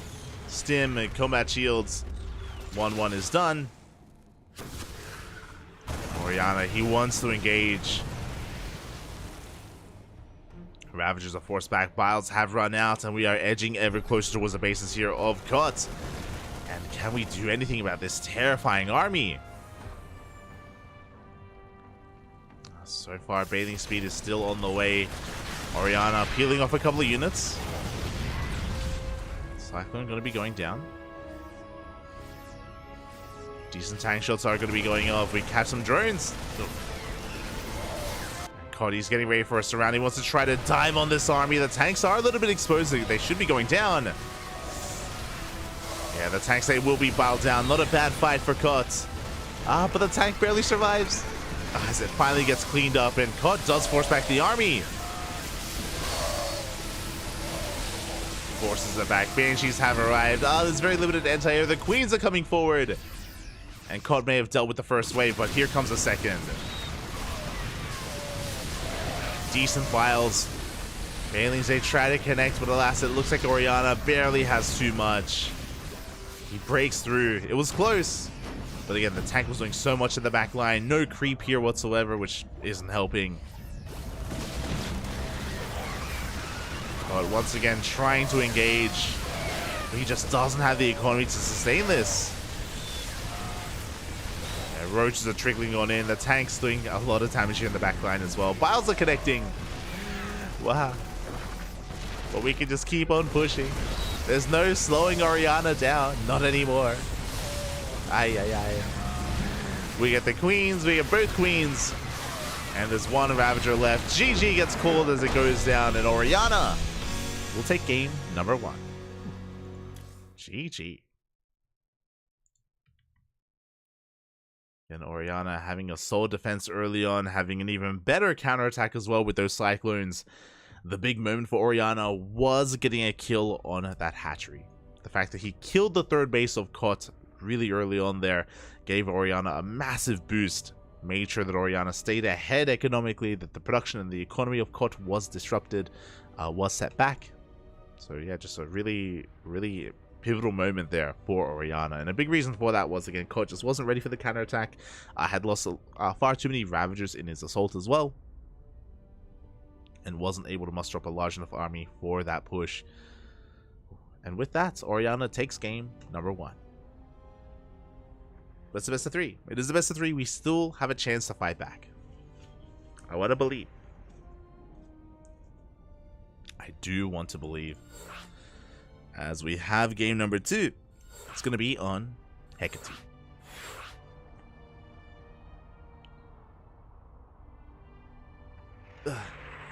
It's going to be on Hecate here instead.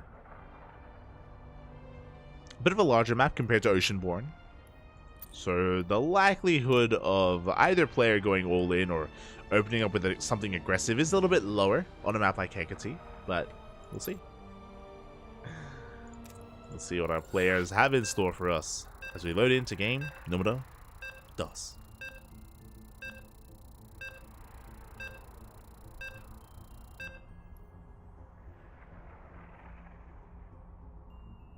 Catching up in the chat. Hello, Neogist. Hello. Hello, Pikachu.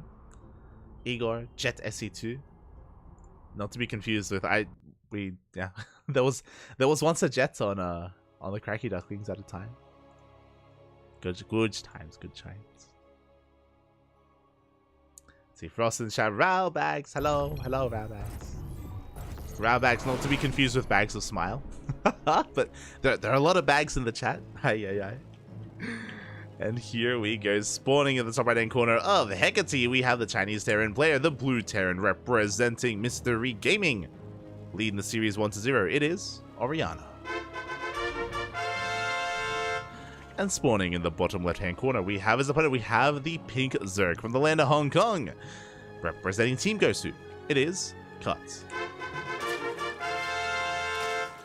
And where are you taking us this time? Again, we saw some hyper-aggression out of Cuts in game number 1, but I want to believe that here, especially on Hecate, we can get into something a little bit longer. We can sink our teeth into a more macro-oriented game instead. I want to believe. Do want to believe. As for now, hatch first. Good sign. This time we're not going for a gas first build, not going for a gas pool. It is going to be hatch first instead. So a lot more economic from Cuts. I appreciate it. Likewise, we have Oriana going for what looks to be a Rax expand. I don't think I've seen Oriana go 2 Rax. I don't think I've seen him go for the 2 Rax Reaper Beyond opener against Zerg. If he has, it has slipped my mind. for now. Just, yeah, some classic standard openers. I appreciate it. It's been a while since I've seen just a straight up Rax expand. I'm so used to casting the Korean Terrans, and they're just so in love with the 2-Rax that that's more or less what we see all the time in TVZs. Or just some kind of quirky build. So far, I do appreciate it. Something a little bit more traditional, something a little bit more by the book. Less fancy.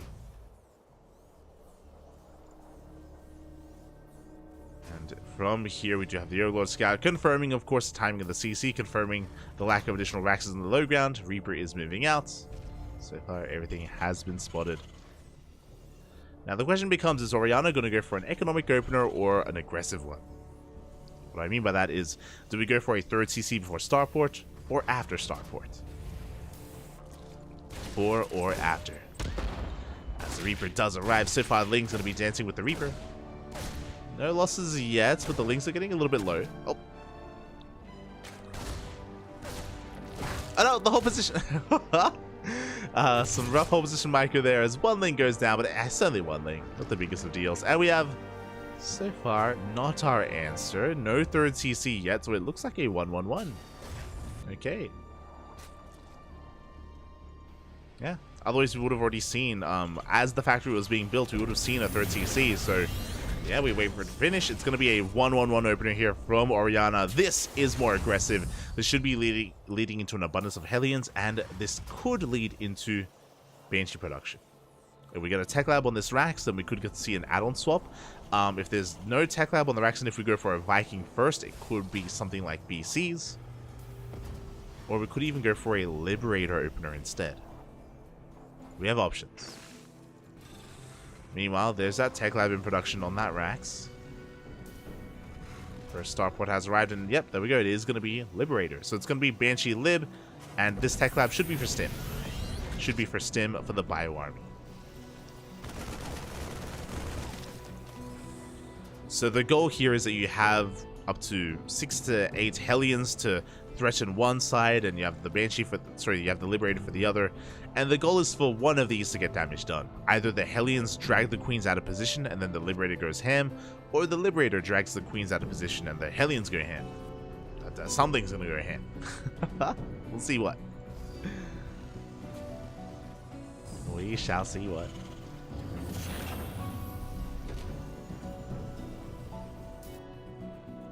I see this.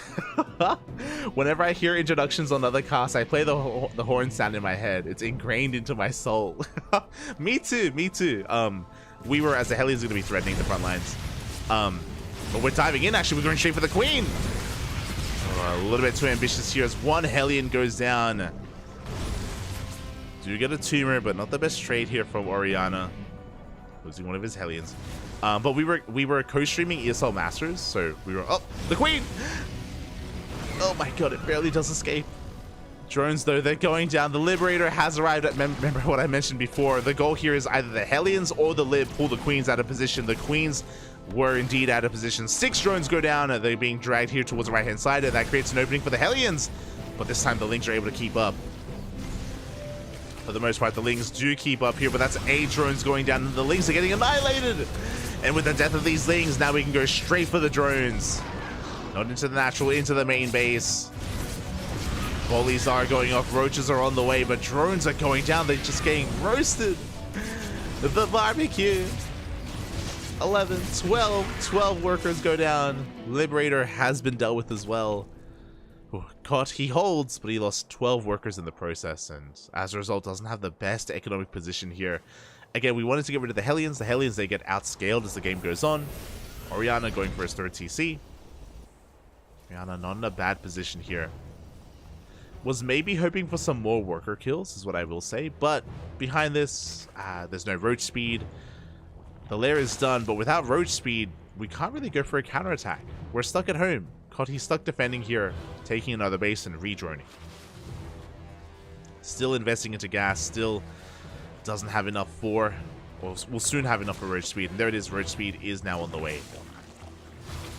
But again, without it, COD is stuck at home. But yeah, I was going to say that we were co-streaming the other, over ESL Masters, and For some of those matches when the players were introduced, I manually played the horn. The trumpets, the fanfare. You have to do it. You have to do it. I'm the same. Like, I hear it in my head. I've been conditioned, but that's also because we've been casting for 6 years. So. It just feels wrong. It feels wrong if you're tuning into a cast and there's no fanfare, or especially if there's just no sound at all. Like ESL, sometimes they have like the I almost said interference matrix. No, what is it? Inception. The Inception music. Like sometimes they got like the Inception horn going on or something epic. But you need something. As behind this, we do see Cod just building up his Roach Ravager army, getting into his 1-1 upgrades. Oh, tunneling. Okay, tunneling claws and burrow on the way. Cut. You have my attention. Burrow just did finish up. Tunneling claws in production. Cod so far doing a decent job at holding on, getting his 4th up and running, droning up. Meanwhile, Oriana across the map here is also building up his own push. Oh boy, that's a lot of tanks. We are up to 3, soon to be 4 tanks. 1-1 is done. This is the same push that killed Cot in game 1, sorry, on Oceanborn. Same push. And Oriana is moving out. On Oceanborn, Cot was able to barely survive the first wave. It was the second wave that killed him. And we'll see if Cot can survive the first wave again. He's got some decent creep spread. The army's arriving, this time no Lings, only Roach Ravager. There's only 1 Ravager. Uh-oh. We need more Ravagers. We need to somehow deal with these tanks. As the army's going to be pushing on forward. Tanks leapfrogging forward as well. Again, Corti may be up in army supply, but that is inflated supply. The soup does lie. Massive tank shot's going to be going off. The Roach is coming from behind, but they get 1 tank. GG gets called. It's just too much. And Oriana will snowball out of control, taking game number 2 and the series. GG. GG, well played again. The push was just too much. Unfortunately, Cot was building up an army, was getting ready to harass, but wasn't ready for that push. Again, only 1 Ravager. With only 1 Ravager, there's just no splash damage to slow down the army, to threaten the tanks. There was nothing to really contest against it, and as a result, Oriana just, got out of control. GG, well played. With that, Oriana will advance on to the grand finals. As to be expected, Oriana, he was kind of the one pegged here to really vie for that number 1 spot. And we'll see if he can get his revenge. We shall see.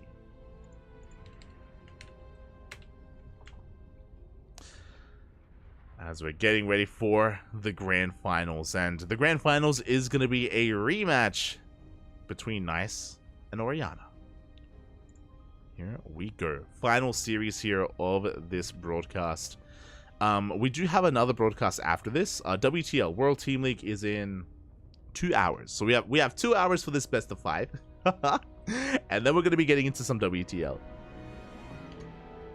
But yeah, we have this one series remaining here. Hold on, can I? Let's. Oh, it's beautiful. Let's go.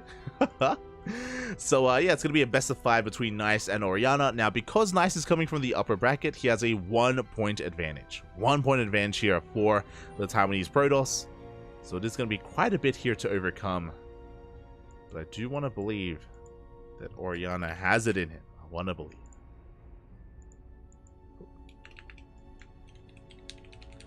Just setting up the teams, setting up the players.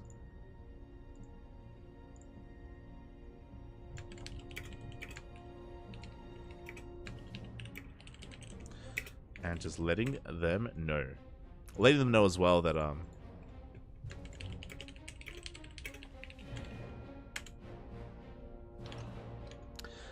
Nice is starting with that advantage, again, because he comes from the upper bracket, because he hasn't lost the series yet, and Oriana, he has to fight back, he has to try to surpass that advantage that Nice does have. It's going to be a PVT Grand Finals. And again, as a reminder, this is our second broadcast of the night, and we have one more after this, as we're going to be getting into WTL in a couple of hours. Thankfully, I will be joined by at least Kuro handling the production. Be myself and Kuro handling WTL tonight.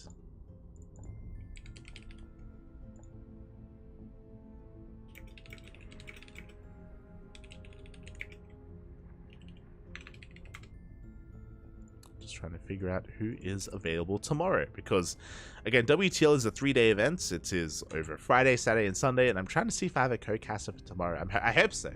We'll see. We shall see. So getting ready for that. Likewise, if you want to support this tournament series, not just this tournament series, but all of our tournaments like Grand Platypus Open, the Tenacious Turtle Tussle, and Sparkling Tuna Cup, then you can do so via Patreon. We have a Patreon just underneath. You can see it there, to help fund our events. We do spend $300 USD a month, and our Patreon is helping cover almost two-thirds of that. So thank you to all of our patrons. We really do appreciate it. We appreciate the support. It helps a lot. It does help a lot. And I mean, the rest of that for the time being is being supplemented by sub money, by money that we get from subscribers. So that is how we're able to fund our tournaments.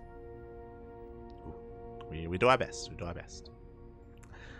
Likewise, if you want to support this tournament, !Matcherino. There's also a Matcherino page for this specific tournament as well. We don't have any coupon codes. Our tournaments aren't big enough for coupon codes. You do require like a minimum prize pool to actually allow for that. So yeah, if you just want to support and fund or help fund this tournaments, then you can do so via Matcherino. Otherwise we do have that Patreon if you're interested. Otherwise, just follow the channel. You don't have to support monetarily. If you just want to support the CranKy Ducklings and follow us, you know, on Twitter, Facebook, Instagram, here on Twitch. We're also live on YouTube. We are co-streaming, or we're restreaming on YouTube as well at the same time. And yeah, we're live all over the place. We got a Mastodon, we got a Blue Sky. I could try streaming is maybe down the line. Trying to keep up with all the chats is already a little bit difficult. But yeah, maybe one day. For now, we're okay just all streaming.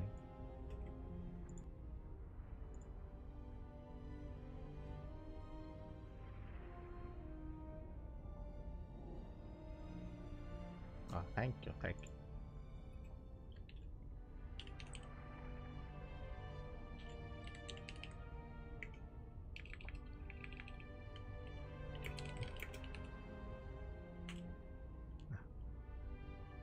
As looks like, the vetoes are done. Vetoes are done, and we're getting ready for this.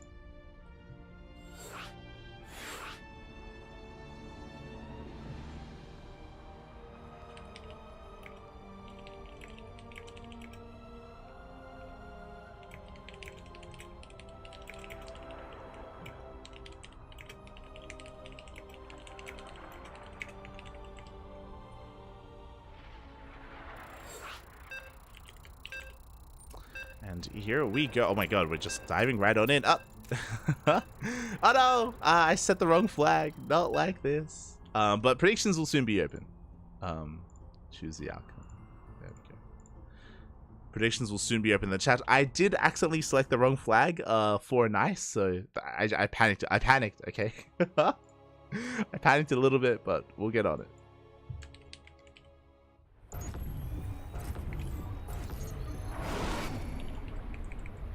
There we go. If you're in the chat, predictions are open, so you can place your bets on who you think is going to be this week's champion.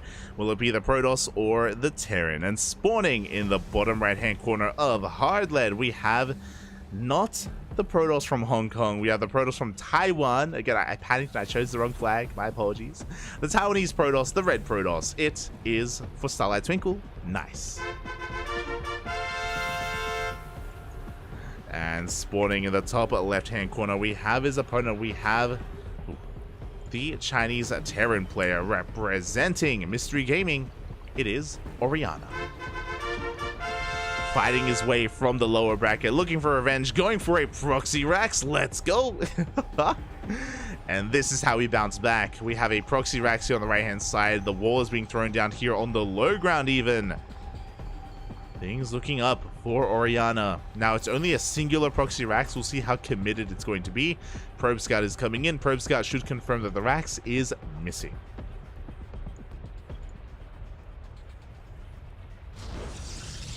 Oh, we're even going to be slowing down the factory wall as well. Now, because the Rax isn't a part of the wall, it doesn't mean it's being proxied. For all Nice knows, the Rax could be elsewhere. It could be hidden in the main base, could be at the natural, could be at the third base location, or the other third base location. It is not uncommon for the Terrans to just hide their Raxes close by. Oh my god! As we're getting some proxy on proxy action, the second gateway gets thrown down here in the main base of Oriana to try to punish just how greedy he is. Boys are being pulled. They have to try to focus on this pylon, otherwise they cannot deal with this. Second Rax gets thrown down in the main base. We have another gateway and a second pylon thrown down as well. Reaper still on the way. The Zealot does come across it. Bunker has been spotted. We do get a surround. Pylon will fall. Oh, this second pylon should go down as well, actually.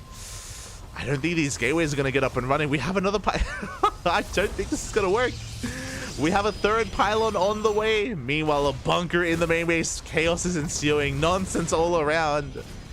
Boys are being pulled. The bunker, it shouldn't finish. That SCV is so low. Focus the SCV. Up.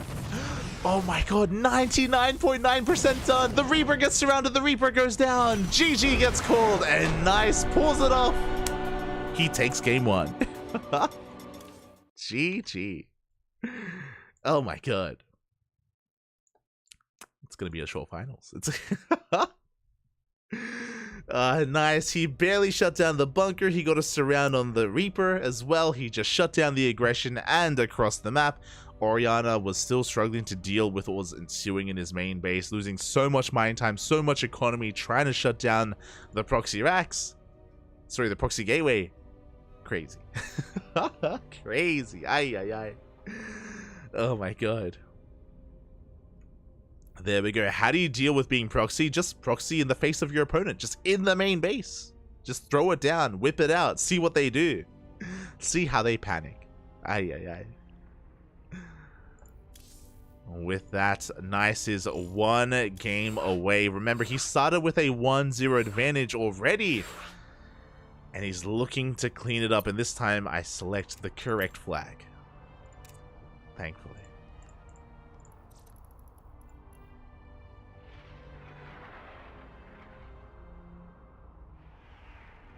As we are getting into our next game.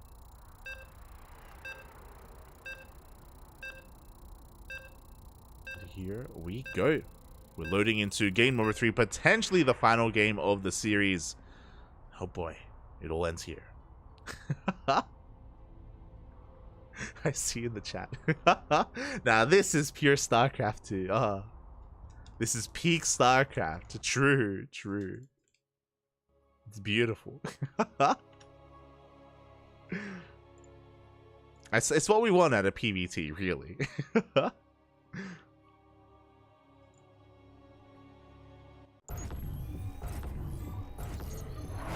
Here we go. We're getting into game number 3, potentially the final game of the series. And here we go, spawning in the top right-hand corner of Hecate. We have the Taiwanese Protoss player, the red Protoss, representing Starlight Twinkle. It is Nice. And spawning in the bottom left-hand corner, we have his opponent. We have the Chinese Terran, representing Mystery Gaming. He needs to fight back here and now. It is Oriana. See the chat. What just happened? They're animals, Papi. They're all animals. Yeah. Exactly. It's beautiful.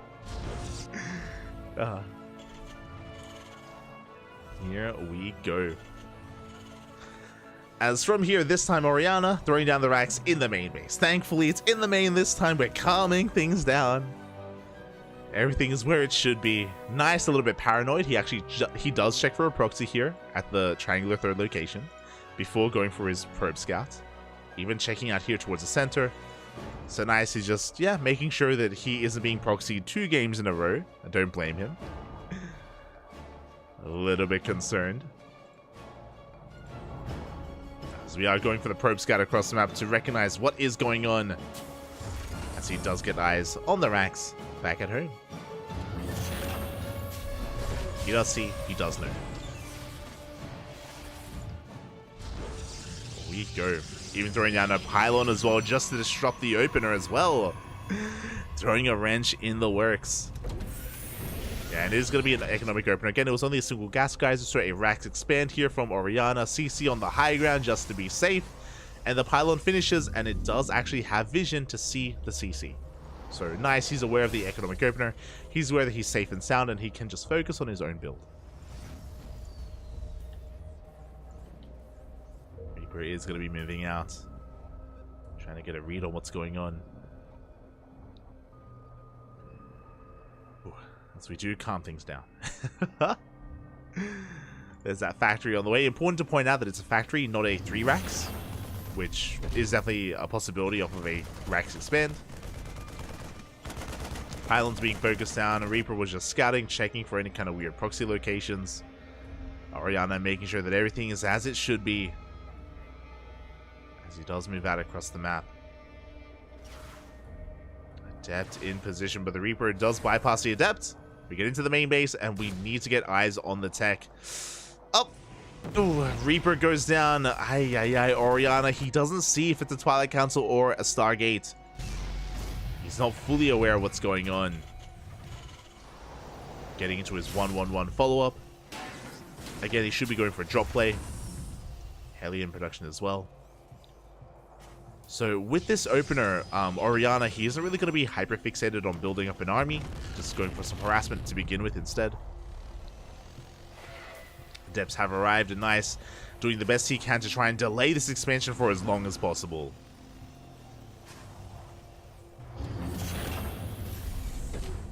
Alien going to be moving down. The Adepts, they do move forward. They can go for the Marines. No. They shade into the main base. And they can go straight for the workers. The Marines first, though. The first Marine goes down. So will the second. Additional Marines are on the way.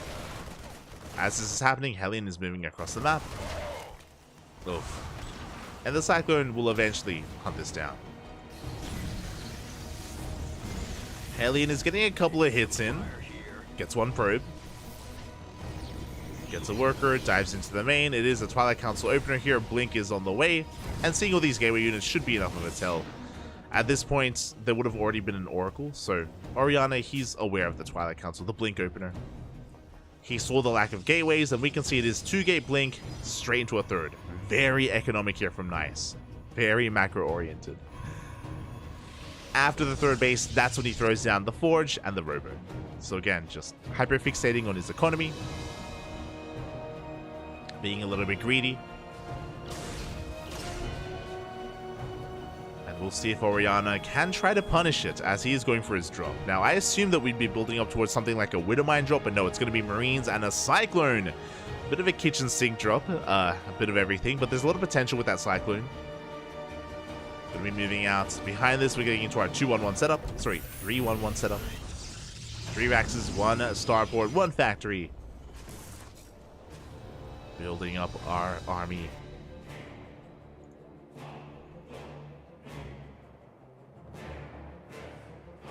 Likewise, nice in position between the bases. Doesn't have too many stalkers. Blink is done, by the way.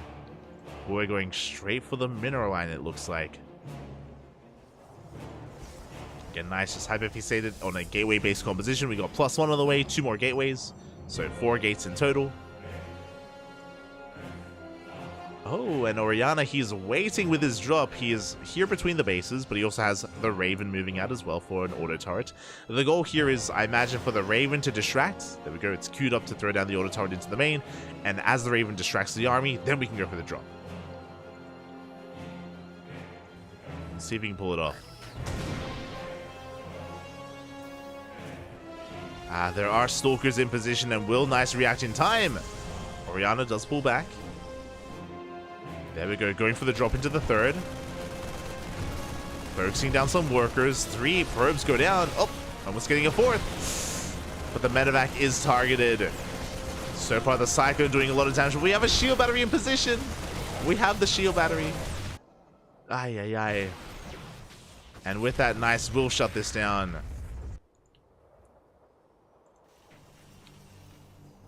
Meanwhile, the Raven still outside the main, hasn't pulled the trigger. There were still Stalkers in position.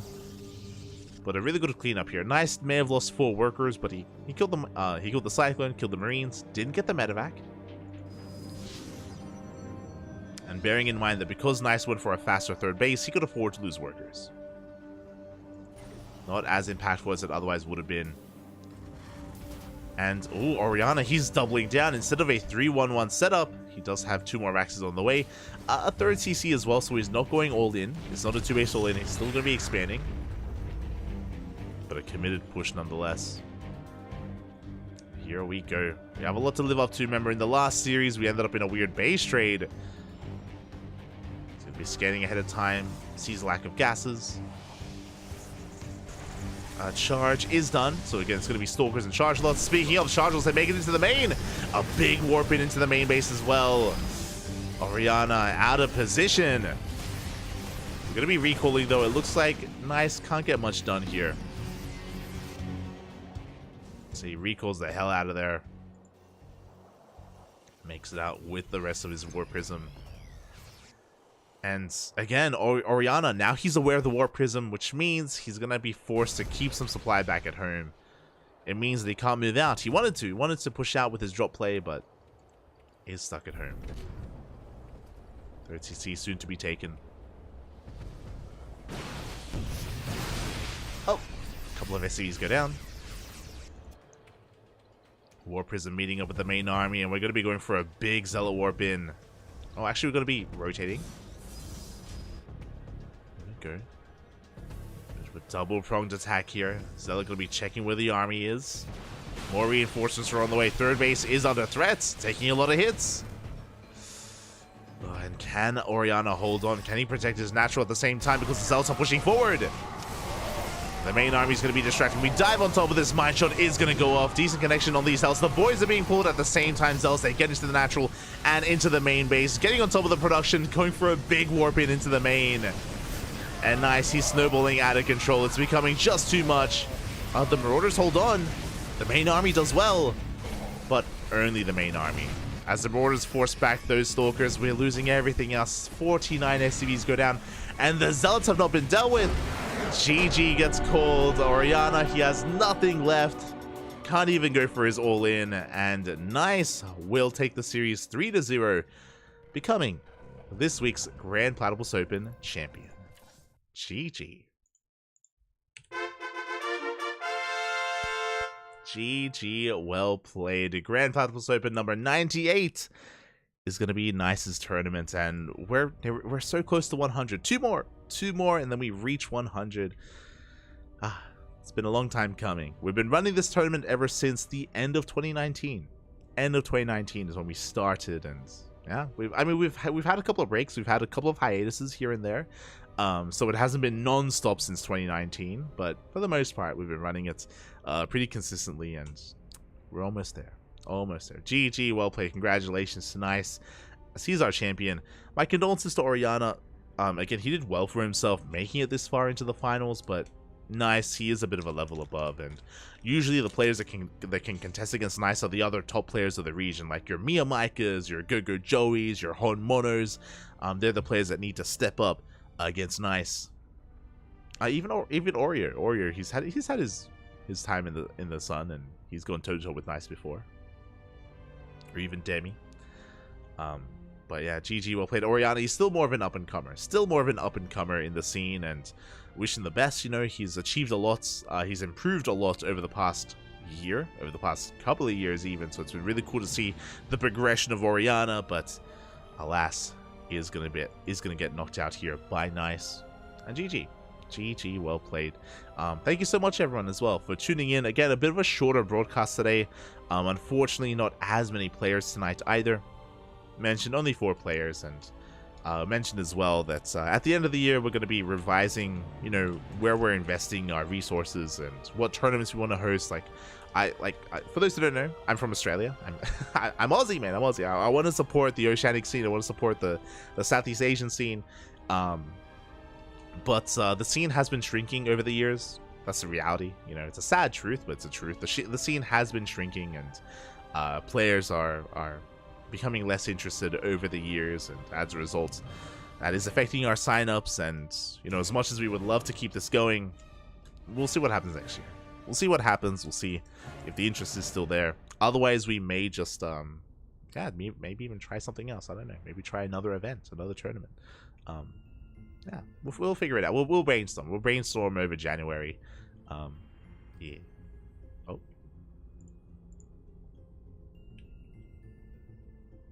Hold on.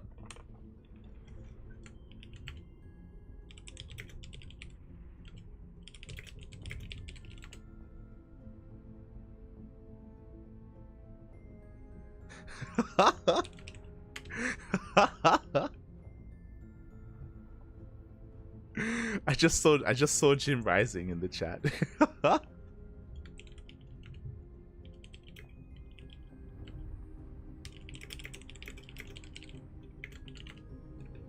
But for now, we are going to be heading off. I mentioned before that WTL is currently ongoing, and World Team League is going to be in 1 hour and 50 minutes. 1 hour and 50, so not too much time. Enough time to get some food, get some water, take a bit of a break, get some rest. I'm going to be just calming things down and probably just going to be working, like editing VODs or something. Working on replay packs. We do send out replay packs if you want to support this tournament. Patreon, Match Arena, it's all there. But yeah, in 2 hours, we're going to be back with World Team League. And tonight, don't miss out. Don't miss out on WTL tonight. It's going to be, hold up, I'll show you guys. Okay. Team Liquid versus Dragon Kaizi Gaming. Tonight, the matchups, the lineups. I need to quickly check. Okay, it's going to be Cure versus Dark. Oh, Clem versus Oliveira, and Skillis versus Hero. So we've got a couple of mirror matches, but we have Cure versus Dark to kick it off as well. So juicy lineups, juicy players, potential ace match as well. Then after Team Liquid versus DKZ, we have Onside versus Psystorm Gaming. We got Maru versus Spirit, Solar versus Mindle VK, and Ryung versus Max Pax. Mindle VK, he has been popping off recently. Like, we have seen him do quite well and achieve quite a lot in Sparkling Tuna Cups, so good to see Mindle VK once again. Interesting lineup though, because we are lacking our typical players. Geralt is missing, so I guess as Geralt is not available, Mindle VK is going to be stepping in instead. But yeah, some really good matches there as well. Mara versus Spirit is going to be a lot of fun. TVT between those two, Gib. And Ryung versus Max Pax is going to be a lot of fun as well. And I don't want to overlook Solar versus Mindle VK. I just want to see the state of Mindle VK and his current form. Otherwise, thank you so much. You know, that's WTL later on in the evening. Thank you so much for watching. Thank you so much for tuning in. We're going to be heading off here for the time being. And yeah, again, if you want to support us, you can support us just by following. We appreciate the follows. You know, we recently got partner. You can follow us on YouTube. We upload all of our VODs on our YouTube channel, and our YouTube channel is actually relatively small. We don't get too many views on our YouTube, but if you enjoy the content, check us out over on the YouTubes, because we got a lot of videos. We have thousands of it. I think we have, yeah. I don't know if we have the most YouTube video casts on YouTube. I think maybe Wardy has us beat just because he has more of a backlog because it's been active for more years, but we got a lot of content on YouTube. We upload everything back. So yeah, with that, thank you for watching. Thank you for the support. You can follow myself, light_VIP. I stream over on my own personal channel during the week whenever I can. Just some ladder gameplay, some cheeky ladder sessions, nothing too crazy. And yeah, we're live here every day here on the CranKy Ducklings. If you can't tune in to WTL in 2 hours, then you know, WTL is also tomorrow, and we also have Sparkling Tuna Cup tomorrow as well. An open tournament to all regions, to all players, to all over the world. Thank you so much. We'll see you then. We'll see you in 2 hours for WTL. Hasta luego. Bye.